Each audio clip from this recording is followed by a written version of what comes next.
You've met them, haven't you? Those people who seem to have it all figured out. They talk about consciousness, mindfulness, presence. They meditate every morning.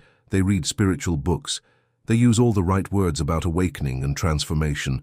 And you listen to them, you watch them, and something inside you whispers that maybe, just maybe, something doesn't quite add up. Because beneath all that talk about being awake, you see the same patterns, the same reactions when things don't go their way, the same need to be right, to be seen as enlightened, to perform their spirituality, like a role in a play they've rehearsed too many times. And then you start wondering, is this what awakening really looks like?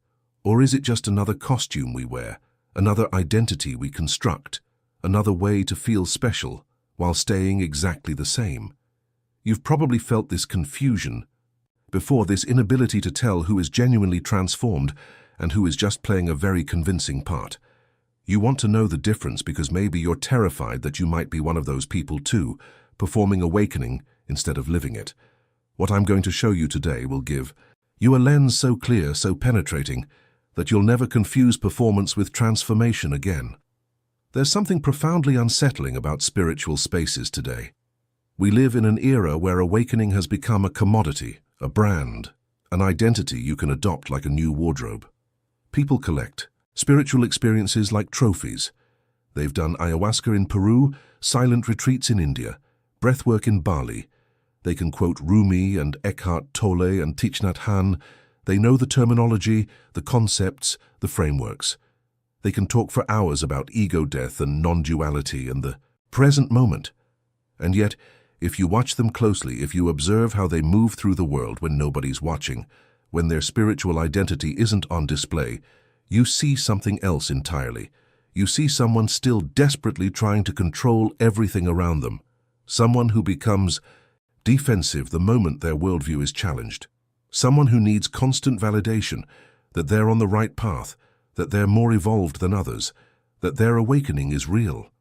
This is what Foucault would call a technology of the self that has been co-opted by the very structures of power it claims to transcend. We think we're liberating ourselves through spiritual practices, but often we're just creating a more sophisticated prison, one decorated with Buddha statues and meditation cushions, but a prison nonetheless. The bars are made of concepts about who an awakened person should be, and we lock ourselves in while calling it freedom. Here's what Foucault understood that most spiritual teachers miss. The self is not something you discover buried beneath layers of conditioning. The self is something you actively create through practices, through the stories you tell, through the relationships you maintain with yourself and others. And this creation happens within networks of power that shape what's possible, what's valuable, what counts as truth. When someone tells you they've awakened, what they're really telling you is that they've adopted a particular way of constituting themselves as a subject, a particular set of practices and beliefs that they've learned to perform. But performance isn't necessarily fake. The question isn't whether someone is performing, because we're all performing all the time. The question is whether that performance has actually transformed the fundamental relationship they have with themselves and with power, or whether it's just a more elaborate version of the same old submission to external authorities, now dressed up in the language of liberation. A truly awake person, in Foucault's terms, is someone who has fundamentally altered their relationship to the regimes of truth that govern their existence. They're not someone who has found the right answers, but someone who has learned to question the very frameworks that produce questions and answers. They've moved from being docile subjects who internalize surveillance and self-discipline to being active practitioners of freedom who understand that power is everywhere and that liberation isn't an endpoint, but an ongoing practice of resistance and self-creation. Think about how we typically recognize someone as spiritual or awakened. We look for markers. Do they meditate? Do they speak calmly? Do they seem peaceful and centered? Do they avoid conflict? Do they radiate some kind of special energy? These markers become a checklist, a way to categorize people into awakened and unawakened, evolved and unconscious. But this is exactly the kind of thinking Foucault warned us about. It's disciplinary power at work, creating norms and then measuring everyone against those norms. The truly awake person isn't the one who best conforms to our image of what awakening should look like. In fact, they might not look spiritual at all by conventional standards. They might get angry when anger is appropriate. They might be messy and complicated and difficult. What distinguishes them isn't their adherence to some predetermined template of enlightenment, but their relationship to their own becoming. Watch how someone responds when their core beliefs are challenged. The person who is merely performing awakening will defend their position, will need to be right, will feel threatened by contradiction because their entire identity is built on being the awakened one, the conscious one, the one who has transcended. Their spiritual identity is just another form of what Foucault called subjection, the process by which we become subjects through our submission to certain truths about ourselves. They've replaced submission to conventional social norms with submission to spiritual norms, but the mechanism is the same. They're still being governed by an external standard, still measuring themselves against an ideal, still afraid of not measuring up. The genuinely transformed person, on the other hand, holds their beliefs lightly. They can entertain contradiction without feeling existentially threatened. They understand that all truths are contextual, that what worked yesterday might not work today, that certainty itself is often a defense against the anxiety of not knowing. This is what Foucault meant by practices of liberty, the ability to work on yourself without being enslaved to a fixed idea of who you should become. Look at how someone relates to their own story.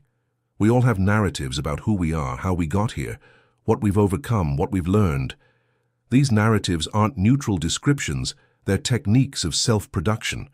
The person stuck in performance will tell their story the same way, every time, with the same beats, the same lessons, the same conclusion that demonstrates their growth and wisdom. The story has become calcified, a monument to a self that no longer exists except in the telling. This is the examined life Socrates spoke of, but frozen, turned into a museum piece. Foucault would say this person is caught in a confessional mode, endlessly producing themselves as a certain kind of subject through the ritual of confession. They confess their past wounds to prove their present healing. They confess their former unconsciousness to establish their current consciousness. The confession becomes a technology of power that binds them to a fixed identity. Compare this to someone genuinely awake. They can tell their story, but the story shifts and changes. New meanings emerge. Old certainties dissolve. They're not attached to a particular interpretation of their past because they understand that the past doesn't determine the present except through the stories we tell about it. They practice what Foucault called care of the self, not as narcissistic self-absorption, but as an ethical relationship with their own becoming. They're actively working on themselves not to reach some predetermined destination, but to maintain their capacity for transformation itself. Notice the relationship someone has with authority and expertise. The spiritual marketplace is full of gurus, teachers, methods, systems. Someone performing awakening will often subordinate themselves to these authorities. They'll say things like, "My teacher says," or "according to this tradition," or "the right way to do this is." They've traded one set of authorities for another. Where they once deferred to parents, bosses, social expectations, now they defer to spiritual teachers and ancient wisdom and sacred texts. They've changed the content of their obedience, but not the structure. Foucault talks about parrhesia, frank speech, the courage to speak truth to power without deference or fear. The genuinely awake person practices parrhesia not just toward external authorities, but toward their own cherished beliefs. They can take what's useful from a teaching and leave the rest without feeling like a bad student. They can disagree with their teacher without guilt. They understand that all knowledge is situated, produced within specific historical contexts and power relations, and that no system, no matter how ancient or revered, has a monopoly on truth. This doesn't mean they reject all guidance or become arrogantly self-reliant. It means they maintain a critical relationship with whatever knowledge they engage, always asking not just "is this true," but "what does it mean to claim this is true? Who benefits from this truth? What possibilities does it open and what does it foreclose?" Here's something subtle but crucial. Watch how someone holds the concept of awakening itself. For the person stuck in performance, awakening is a thing you achieve, a state you reach, a finish line you cross. Once you're awake, and the goal becomes maintaining that state and helping others reach it too. This framework creates a hierarchy, a division between the awakened and the unawakened, the teachers and the students, those who get it and those who don't. It's a perfect example of what Foucault called biopower, the organization of human beings into categories and populations to be managed and improved. The person performing awakening becomes an agent of this power, sorting people into spiritual hierarchies, offering techniques and practices to help others rise up the ladder, all while cementing their own position at the top. The genuinely transformed person understands that awakening isn't a state but a practice, not a destination, but a direction. They know that consciousness isn't something you possess, but something you enact moment by moment. They've seen through the fantasy of permanent enlightenment and accepted the more challenging reality that freedom requires constant vigilance, constant work, constant questioning. They don't divide the world into awake and asleep because they recognize those categories as instruments of power, ways of creating hierarchies where there could be solidarity. I remember reading about a woman who had spent years in spiritual communities, accumulating credentials and experiences, presenting herself as a guide for others.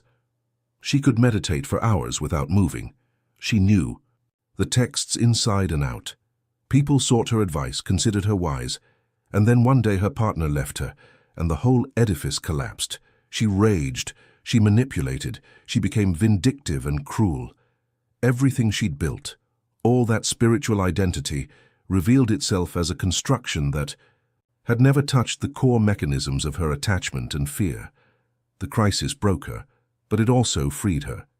She stopped trying to be the awakened one and started actually working on her relationship with her own suffering, not to transcend it or spiritualize it, but to understand how she'd been using spirituality itself as another form of control, another way to avoid vulnerability. The transformation that followed wasn't dramatic or visible to others. She didn't suddenly become more peaceful or radiant.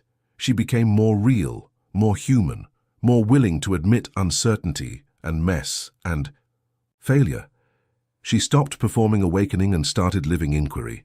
This is what Foucault meant by practices of freedom, not the achievement of some liberated state, but the ongoing work of examining and transforming your relationship to yourself and to the forces that would govern you.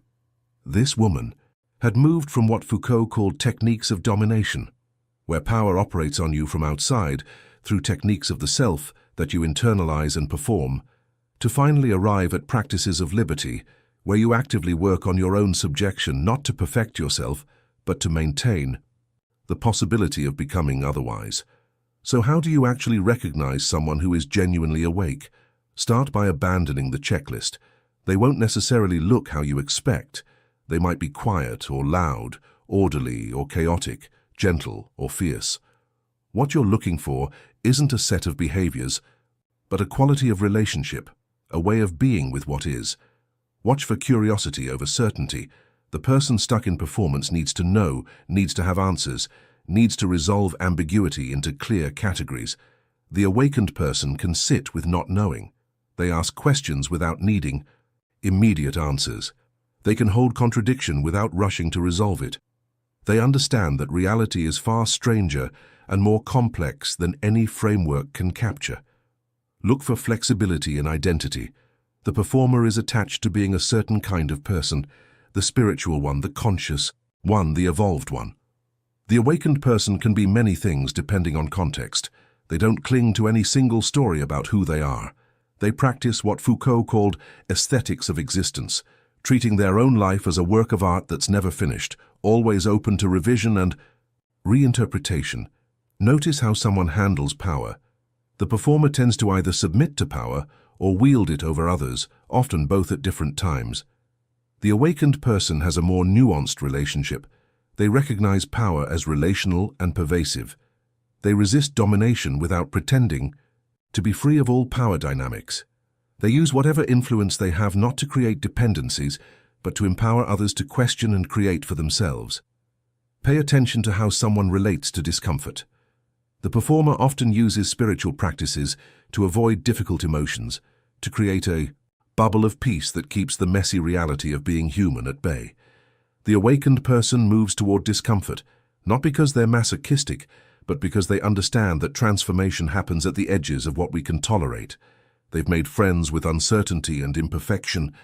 And, before I go further, I need to ask you something, and I want you to be completely honest, even if only with yourself. Have you been performing awakening? Have you been collecting the right books, the right practices, the right words, while deep down feeling like something crucial is still missing? Because I know that when you're doing this, you feel completely alone, like you're the only one faking it, while everyone else has really got it figured out. You look around and everyone seems so certain, so peaceful, so transformed, and you think, what's wrong with me? Why can't I feel what they're feeling? But the truth is, you're not alone. There are thousands of people watching this video right now who are feeling exactly what you're feeling. And you know what helps more than any theory or explanation? It's realizing that other people understand, that other people are going through this too. So scroll down to the comments and write just this. Write, I've been performing too. You don't need to give details if you don't want to. You don't need to tell your whole story. Just that phrase is enough. Because when you write it, you're not just confessing, you're telling someone else who's going to read your comment. You're also not alone. And that might be exactly what someone needed to hear today. The final and perhaps most important way to recognize genuine awakening is by looking at how someone engages with their own practices. We've turned meditation, yoga, journaling, therapy, all these tools for transformation into commodities and credentials. The person performing awakening relates to these practices as achievements, things to accomplish and display. I meditate 2 hours a day. I've done 10 ayahuasca ceremonies. I journal every morning. The practice becomes another way to construct a superior identity. Foucault warns us about this, how practices of self-care can become techniques of normalization, ways to make ourselves conform to new standards of health and wellness and consciousness that are just as controlling as the old standards we thought we were escaping. The genuinely awake person has a different relationship to practice. They practice not to become someone, but to work on their capacity for presence and questioning. They don't measure their meditation by how peaceful they felt or how many insights they had. They measure it by whether they can be with what is pleasant or unpleasant, clear or confused. Their practices are laboratories for experimenting with different ways of relating to themselves and reality. Some experiments work, some don't, and both outcomes are valuable. They've understood what Foucault meant when he said that liberty is a practice, not a state. You don't become free once and for all. You practice freedom in each moment by examining the forces that would govern you and choosing how to respond to them. If you've made it this far in this video, I know you're not just looking for information. You're looking for real transformation, a different way of existing in the world. And I want to tell you something. You don't have to go through this alone. This channel exists exactly for people like you, people who are tired of superficial answers, who want to go deeper, who have the courage to question everything they've learned about themselves. Every week I bring reflections like this, exploring the deepest corners of human experience through philosophy and spirituality. If you want to continue this journey of self-knowledge, subscribe to the channel and hit the bell. Not because I need numbers, but because you deserve to have a space where you can think differently, feel differently, be differently. And if this video touched something true inside you, leave a like so that more people who need to hear this can find this content. You're not alone in this search. What we're really talking about, here is the difference between reformation and transformation. Reformation is when you rearrange the furniture in the prison cell and call it freedom. You trade one set of rules for another set of rules. You swap conventional identity for spiritual identity. You exchange submission to social norms for submission to spiritual norms. The structure remains the same, only the content has changed. Transformation is when you see the bars of the cage for what they are, constructed realities that you've been taught to perceive as natural and necessary. It's when you understand that you are both the prisoner and the guard, that the surveillance you fear is your own internalized gaze, that the judgments that weigh on you are ones you've learned to apply to yourself. This seeing doesn't automatically free you, but it opens the possibility of freedom. It allows you to ask if these constraints are constructed, can they be reconstructed differently? If I've been made into this kind of subject, can I practice becoming otherwise? This is the work of genuine awakening, not achieving some transcendent state beyond human limitation, but engaging actively and consciously with your own ongoing construction as a human being. It's recognizing that you're always in relationship with power, always being shaped by forces larger than yourself, and that your freedom consists not in escaping these forces, but in how you work with them, resist them, negotiate with them, transform them. The person who is truly awake has stopped looking for a final answer, an ultimate teacher, a perfect practice that will solve everything. They've accepted that consciousness is an endless process of questioning and creating. They've made peace with imperfection, with mess, with the reality that you never graduate from being human. They still hurt, they still struggle, they still sometimes fall into old patterns, but they have a different relationship to all of it. They can see it happening. They can hold it with some spaciousness and even humor. They know they're works in progress, and they're okay with that. More than okay, they've embraced it as the very condition of being alive. This is what Foucault called the limit attitude, always working at the boundaries of what you've been told is necessary and natural, always testing whether those boundaries might be crossed or redrawn. The truly awake person lives at this edge, not because they're restless or dissatisfied, but because they've discovered that this is where life actually happens, in the space between what you are and what you might become, in the tension between constraint and possibility, in the practice of freedom that knows it's never finally free. So maybe the question isn't how to recognize who is truly awake. Maybe the question is, can you recognize in yourself the difference between performing transformation and living it? Can you see where you've turned awakening into another identity project? Another way to feel superior or special or secure? Can you feel the places where you're still submitting to authorities, still measuring yourself against ideals, still afraid of being exposed as not good enough, not conscious enough, not evolved enough? And having seen this, can you be gentle with yourself about it? Can you understand that this is how power works? It gets inside us and makes us police ourselves, and that the first step in practicing freedom is simply seeing this mechanism in operation? You don't have to fix it or transcend it or spiritualize it. You just have to see it, to bring consciousness to the very processes by which you construct yourself as a subject. This seeing is itself a practice of liberation, not because it makes you free, but because it gives you something to work with, a relationship to your own becoming that isn't based on achieving some predetermined goal, but on staying curious, staying questioning, staying alive to possibility.